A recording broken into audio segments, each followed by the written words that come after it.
नीति आयोग के अध्यक्ष और यशस्वी प्रधानमंत्री श्रीमान नरेंद्र मोदी जी द्वारा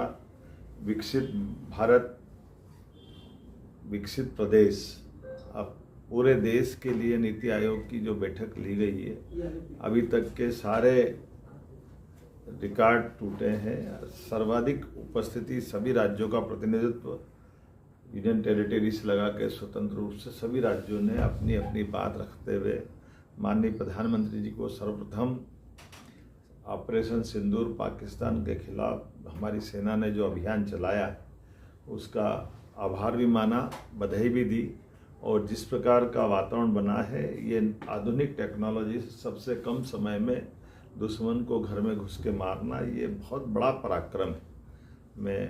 अपनी ओर से, मध्य प्रदेश सरकार की ओर से भी मैंने भी माननीय प्रधानमंत्री जी को बधाई दी। और यशस्वी प्रधानमंत्री ने पूरे दिन हमारे सभी माननीय मुख्यमंत्रीगणों को, माननीय गवर्नरों से, सबसे अपने अपने राज्य की बीते वर्ष की सारी गतिविधियों का विभागवार अलग अलग प्रकार से एक निर्धारित समय सीमा में सबने अपने प्रेजेंटेशन भी दिए। खास करके अपना वक्तव्य के माध्यम से विस्तार से विषय को रखा है और डिटेल बात करने के लिए अपना लिखित वक्तव्य भी नीति आयोग को जमा किया है। हमारे लिए ये एक अच्छी खासकर नई परंपरा भी है,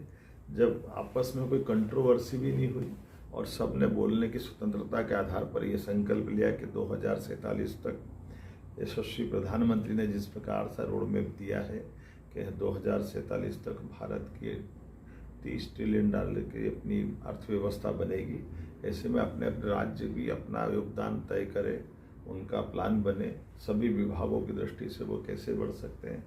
फिर सब जन कल्याणकारी योजनाएं जो गरीब से गरीब वर्ग के लिए भी हो, आदिवासी हो, युवा हो, महिला हो, और ख़ास करके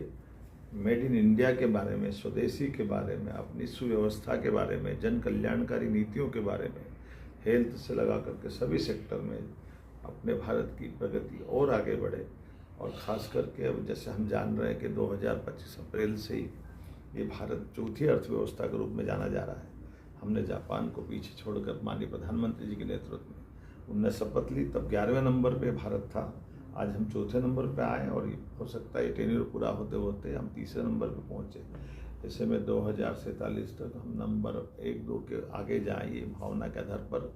हमने सबने स्वस्थ वातावरण में अपने विचार का परस्पर आदान प्रदान भी किया और हर एक विषय को अपने ढंग से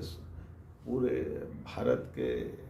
लघु रूप था एक तरह से हमारे उस भारत मंडपम में, जिसमें हर राज्य की अपनी प्रगति की अच्छी अच्छी जानकारियाँ जुटाकर आपस में शेयर की गई। मेरी अपनी ओर से माननीय प्रधानमंत्री जी को, नीति आयोग के उपाध्यक्ष जी को, सभी अधिकारियों को, सबको बधाई।